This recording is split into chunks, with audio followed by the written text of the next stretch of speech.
Welcome everybody, we got some action here between Paul Reynolds at the top of the screen and Chris Sandman at the bottom. Both these players are valuable Patreon members, so thanks very much to them. This is standard. Now, just to forewarn, there was an issue here with the Paul Paul's modern deck. Paul's unfortunately had to drop from the league. He's having issues with cards working in modern, so I haven't actually included that. So we're going to see standard and legacy for this match. This match is part of. Let me just confirm the division. Uh, Chris and both these players have been in the leagues for quite a few seasons now. It's Division 2.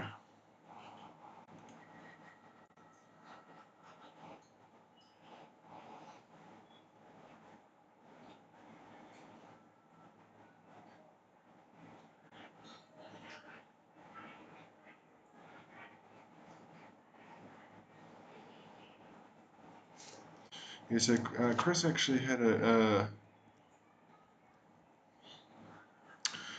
I have to update because this is actually his second week match. He took out a clean sweep of Ivan Alfonso, so let me just fix that up. He's sitting on 12 points, so he got the perfect points for the first round. I'm not really sure what he's on here. Obviously, mono red on one side, obviously. Um, I'm guessing it's just straight up blue black control by the looks of it.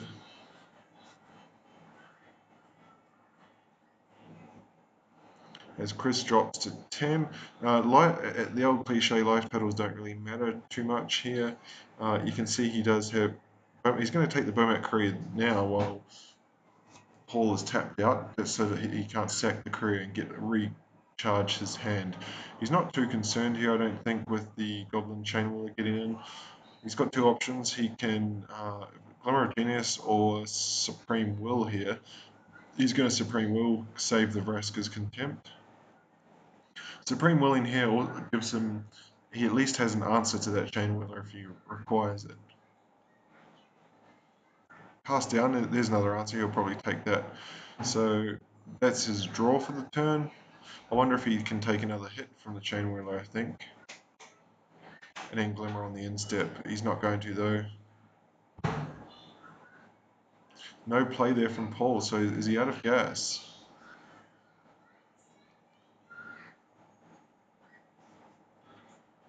Pull up with 3 cards, but no play. This is a bit of a funny font. Let me just see what it looks like on the. So it's squashed the screen a little bit, but this is something to do with the way that Paul has his. Sorry, Chris has his X-Mage set up. I see many different ways of doing it. Here's a Liliana, so he's going to transform, search for a Skarner with that. And I think this is quickly swinging against Paul here. We could be going to a game 2 pretty soon.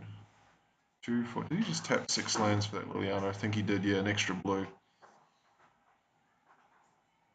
It's not going to matter to him, luckily, because the Skarner needs 3 to tap.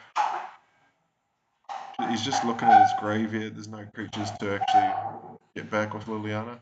Unlicensed Disintegration will put him just. Well, it's not going to put him down because there's no artifact in play. Still only 2 cards. A Soul Scar Mage is not what you want to see here because Liliana's just going to start dumping jump blockers. 2 Vraska's Contempts. This one's going to game 2. Chris and a counter spell now. There's 2 lands going and a Vraska's Contempt and land goes in the grave. It's just a matter of how much longer Paul wants to go on with this. Now he can counter this, or he can let it resolve in Vraska's Contempt.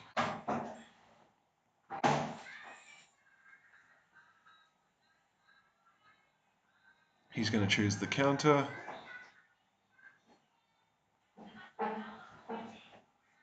That'll exile Chandra, so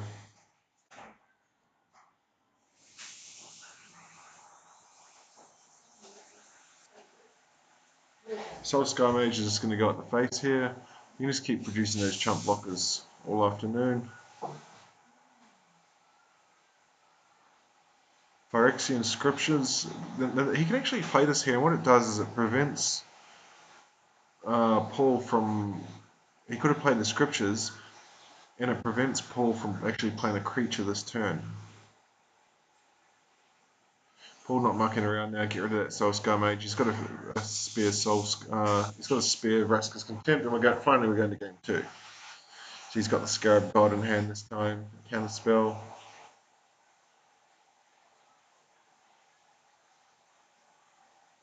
Now, this is a telling play here from Paul. He leads off with an Ether Hub and uses it to cast a black spell. So you'd imagine it takes a Disallow. You'd imagine he does not have black mana. So he's kept a pretty risky hand. Now, if you're going to play that tapped, I don't know. I think he could have played the Fetid Pools. I'm guessing he's holding that back so that he can cycle it, play it as his 5th land. It is going to put him in an awkward position here, though, because he'll want to play it next turn so that he can play Glimmer on 4.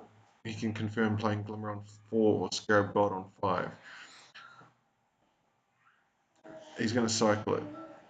Oh, okay, so he's got a second Glimmer. I didn't see that. The Fetid Pools was what he drew from the cycling.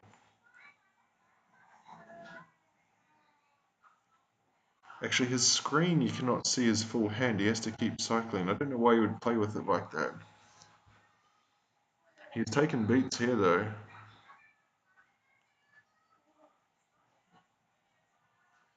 6 damage, so it's 2-turn clock now. Oh, here comes Chandra, so it's all getting piled on now. We could be going to game 3, I think. Oh, he can't play the Bomat Courier. So he cycles. He's looking for. He's going to concede, yep. So we're going to go to game 3. I seem to have edited this wrong, so I'm just going to skip ahead. Yep.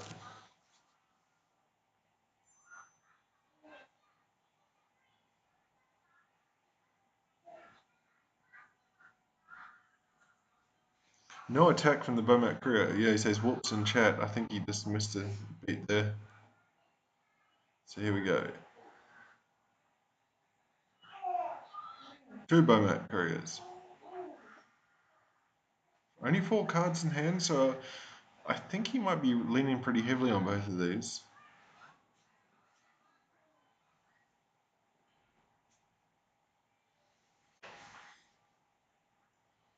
Gifted Aetherborn, he doesn't have the Black Saucer, so he might be in the market to, Field of Ruin here. You Field of Ruin the Canyon Slough. I don't think Red-Black plays a basic Swamp.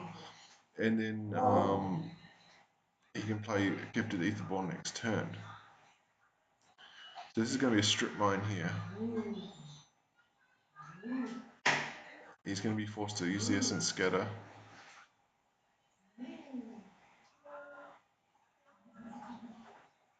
Well, there's his next black source, so we'll see what he wants to do here. He's going to be able to play Scarab God next turn, and I think red-black, I don't know how you deal with Scarab God. So he's dumped his hand, that's it, he's got 1 card left. I don't think he can beat Scarab God. So we might see a concession once he drops the Scarab God.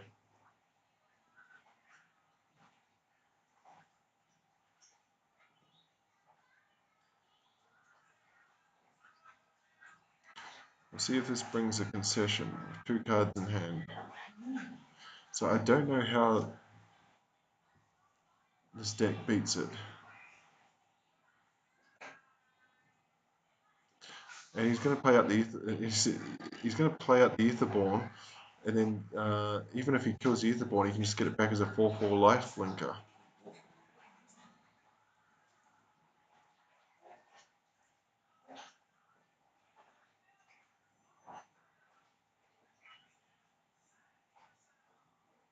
Okay, so this buys him a turn. Cut the ribbons. It'll do 4 damage to the Scarab God. Scarab God goes back to his hand. You can see he's at a pretty healthy 13 life. You can't keep doing that every turn.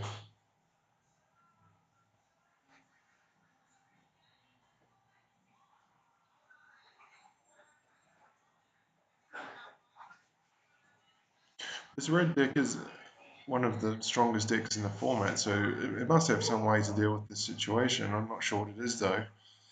You can see Rekindling Phoenix can jump block all day,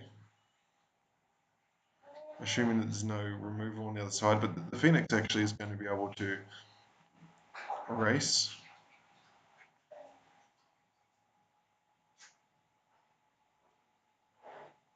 Once he gets Aetherborn into the grave, he's not going to be able to race though. See what he's going to revive here. He takes a Scrounger, that's a nice play. Does he want the Gear Hulk? I think he does.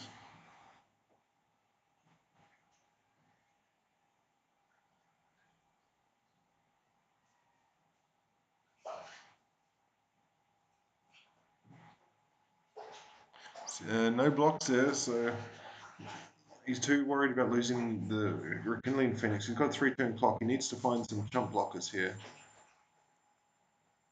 Now, either option here from Doomfall is going to be good. See which one he goes for. Okay, so it's exile a creature.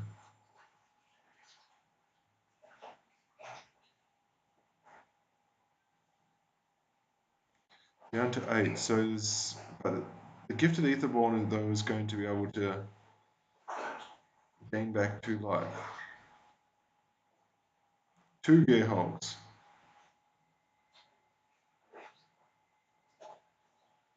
It's a 2-turn clock on either side. He knocks Paul down to 7, so Paul actually gained 2, so it's not a 2-turn clock on either side. The Gear Hulk's going to stop this, so he needs to find something right now.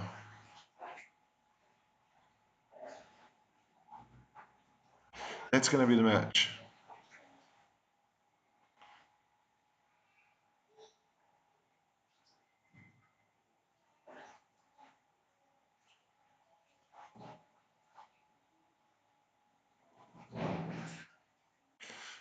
And it should be the next upkeep that he gets that back as well, so I think he's just done here.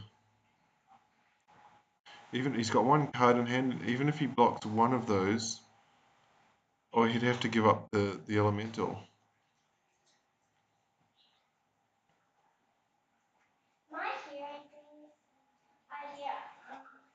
This will be for 4, so it's going to gain him some life. Yeah, that's not enough though. So we're going to go to Legacy. Chris takes down, gets the 2 points in Modern. Okay, so he's on a Polluted Delta on the other side. He looks like he's on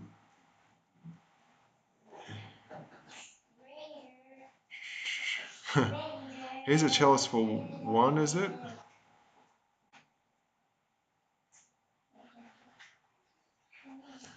Eldrazi Stompy. The Watery Grave, so that gives it away straight away what he's on.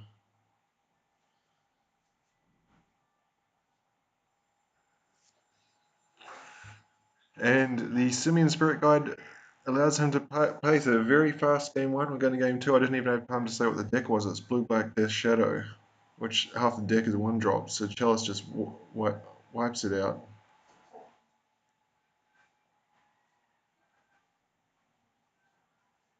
Inquisition will take a Warping Whale, which only target. A Lotus Petal, so